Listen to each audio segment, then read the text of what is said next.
We can probably all agree that education is important, right? That's pretty universal. But I want you to think back to your time in school and see if you can remember something. See if you can remember a time when you were actually taught how to think, where the lesson you were being given was specifically teaching little you as a kid with big wide eyes and a sponge-like brain how to go about the business of thinking. Now, if your experience was anything like mine, you'd probably struggle to think of a single instance where that occurred. And when you think about it, that's completely insane, isn't it? In the at least, 10 years that we all spend in school, we get taught all sorts of knowledge, like, this plus this equals that, such and such happened in 19 which is great, but the actual teaching of how to think, not so much, right? So the idea I'd like to share today is that we need to teach kids how to think, not what to think. Now, if you're unfortunate enough to be talking to a conspiracy theorist, they might tell you that the reason we're not taught how to think is that the powers that be don't want us sheeple waking up to their lizard people GMO chemtrail vaccine propaganda or something. But I suspect the real reason is quite substantially more boring and plausible.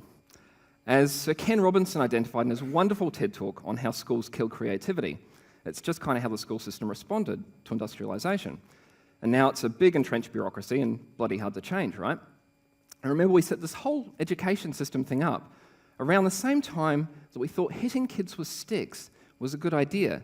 And if they had a cough, we gave them heroin-based cough syrup, like with actual heroin in it, which, admittedly was pretty effective at calming them down.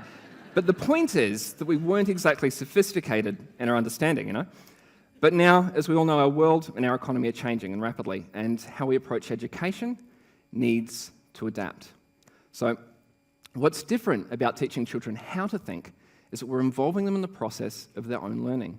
Instead of just telling them to memorize the right answer, we're asking them to engage their own minds, their own awareness, by questioning things, attaining understanding, not just knowledge. And that involvement, that engagement is so important because it keeps a spark of curiosity alive that so often dies around the same time that kids start resenting the kind of only one right answer didactic nature of so much schoolwork. It's usually around grade 3 or 4. And when you alight that curiosity, you no longer have to push knowledge onto kids because they actually want to understand. There's no need for carrots and sticks to force learning because they become self-powered, nerdy little curiosity machines. And as a result of that, they are, able to think entirely of their own merits. But what are we actually talking about here, like when we say learning how to think? Well, I think part of it is creativity. But creativity isn't just some self-indulgent feely thing. It largely defines us as a species. I mean, when you think about it, almost every great innovation, political theory, or scientific breakthrough has sprung from creative thinking, right? So from Plato to Einstein, from agriculture to iPads, because creative thinking is, in essence, nothing more than making new connections. But to be clear, what I'm talking about here isn't creative expression. Art's great, but what I'm advocating is less like art and more like design. And the difference between art and design is that art is an expression, whereas design solves a problem. So the point of teaching kids how to think creatively is to teach them how to be adaptive, how to innovate in order to solve problems. Not sitting in a loft with red wine ciggies and a black skivvy suffering the burden of no one understanding their artistic genius, but sitting in a planning meeting or a startup incubator or anywhere else in the real world that contributes to our real world economy. So our schools need to teach creative thinking, but I think that's only half of it. Because if you, I think that's only half of it because teaching creative thinking is great, but if you're just open to new connections, then, that's a little bit of a recipe for disaster as well, because you need to keep your thinking to account. Never trust a brain, especially your own, because we are, every single one of us, prone to cognitive biases, to prejudices, and to the blinding effects of privilege and in-group psychology. We like to think of ourselves as, really quite objective and clever, but the unfortunate truth is that we are all, to some extent, flawed, ignorant, and deluded, which, sounds not good. But happily we can do something about it by learning critical thinking skills. What critical thinking teaches us is how to question things rigorously, how to form sound, well-reasoned, coherent thoughts and arguments, and critically, how to identify bullshit. But perhaps the most important thing it teaches us is that it's good to be wrong, that the ideas we hold aren't us, and that we don't need to defend them to the death. And in fact, that we can change those ideas and that it is absolutely liberating to do so.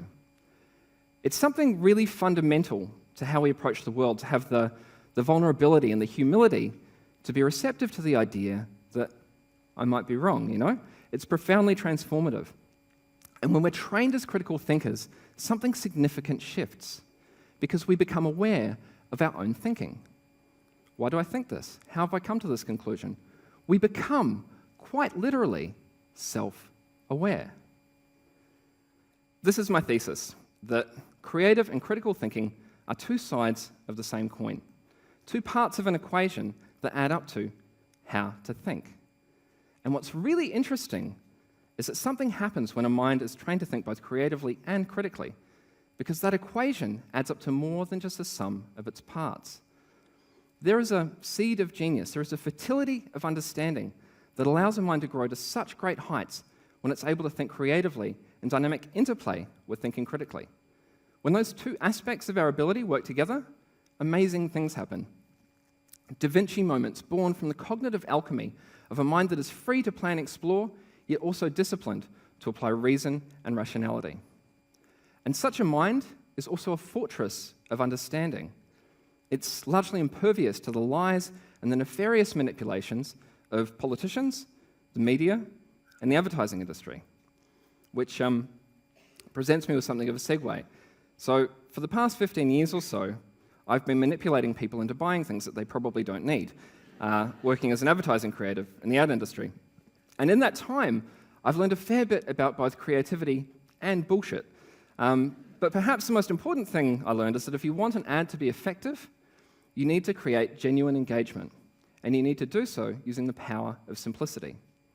If you can get that right, then your ad doesn't feel like an ad anymore. Instead, it feels like something that someone might actually not hate, and possibly even want to read, watch, or interact with. But what if we applied that same truth to education instead of advertising? Now, we all know that making learning fun and engaging is a good idea, it seems sort of obvious, but to be blunt, there really isn't much evidence of it in practice. And I think the reason for that is that the people who design school syllabuses usually aren't talented entertainers, nor trained designers, directors, or other creative professionals. And the unfortunate truth is that using Comic Sans and putting an illustration of a zany scientist up in the corner of the page doesn't actually make learning all that much fun, right? A great example of how to do it right is Horrible Histories. As the name suggests, it takes all the most awful aspects of history and puts it into a narrative form. And of course, kids absolutely love it, because it's disgusting and fascinating. Another wonderful example of how education should be engaging happened when a scientist also happened to be a poet, because Carl Sagan didn't just teach us about the cosmos, he helped us to progress as a society. He changed how people think. Now, education is the most important cornerstone of civilization, isn't it? Shouldn't we be making it as engaging and effective as possible? Shouldn't we be applying the same rigor, the same innovation that we do to marketing, to education? So, a couple of years ago, I was teaching my own boys about logical fallacies, which is an area of critical thinking. And it occurred to me that maybe I could use my advertising powers for good instead of evil, right? Now, fallacies are essentially like flaws in reasoning, and I wanted my boys to be aware of some of the more common ones, like the appeal to nature fallacy. But all the explanations I'd read online were these just impenetrably dense academic walls of text, And so I did what I do at work when I'm given a 12-page communication strategy that I somehow have to fit onto a billboard that someone can read as they drive past in the car. I simplified. I tried to come up with some clear explanations and examples, and we could talk about in the car on the way to school in the morning, which was actually a really fun exercise And I ended up putting together a poster with 24 of the most common logical fallacies, each with a single simple sentence that clearly explained the concept, right? And then it occurred to me that perhaps the same idea could work well online, and I could share it with other parents, teachers, and the world at large. And so, with the help of some programmer friends, we came up with a Creative Commons website at yourlogicalfallacyis.com. The idea was that if you saw someone committing a fallacy online somewhere, you just link them to it. So if someone was misrepresenting an argument, you just link them to yourlogicalfallacyis.com/strawman, right? So probably the best way to explain this is to show you an example from the site. So this one's false cause, in which we presume that a relationship between things means that one is the cause of the other. So for example, pointing to a fancy chart, Roger shows how temperatures have been rising over the past few centuries, whilst at the same time, the number of pirates have been decreasing. Thus, pirates cool the world and global warming is a hoax. So you get the idea. We also made the PDF available as a poster, the poster available as a PDF that anyone could download and print out for free. So we launched in 2012, and yourlogicalfallacyis.com blew up. It was tweeted by the likes of the lovely Mr. Stephen Fry, PC Myers, Wikipedia's Jimmy Wales, our own Dr. Carl, amongst thousands of others. It was featured on sites like Boing Boing and Upworthy, melted our servers, front-paged on Reddit, attracted over 3.5 million unique visitors, and is currently the top logical fallacy site online. It's getting around 10,000 unique visits a day, and most awesomely, the poster is currently being featured in many thousands of classrooms and other kids' bedrooms all around the world. So,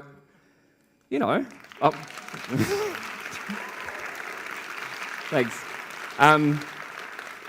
So that went quite well. It was surprising, it would seem that making educational resources simple, fun, and free is a good idea, right? So what now? Well, what if we did the same kind of thing, but on a much bigger scale?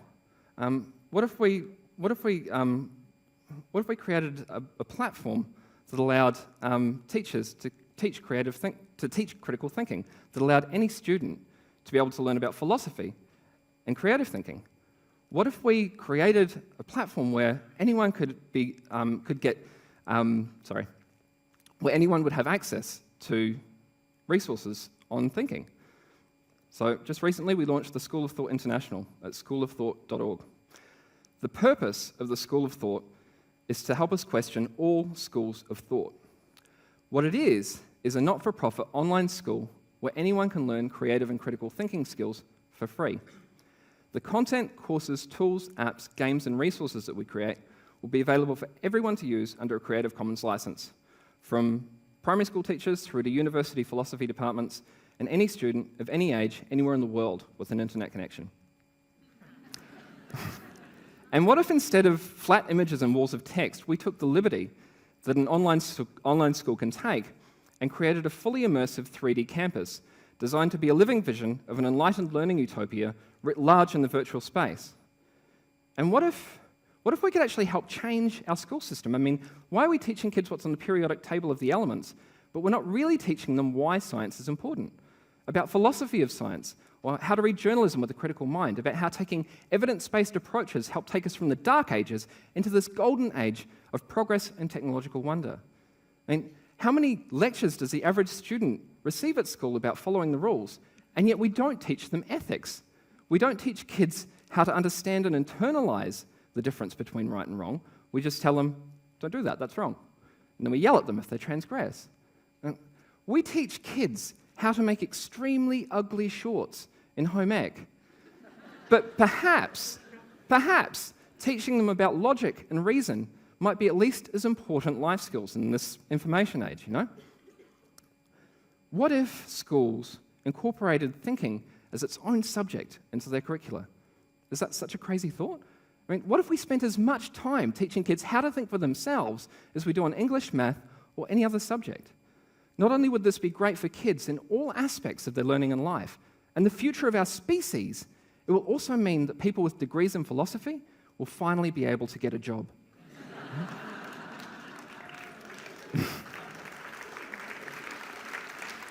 So, we're we're approaching perhaps the most important and volatile period in all of human history. Now more than ever, we need to teach kids how to think, not what to think. And, if we can do things like in collaboration with people like Peter Elton from the University of Queensland's Critical Thinking Project and Cutting Edge, who helped us put together these visualizations, I think that can be a possibility. I hope you find this to be an idea worth spreading. Thank you.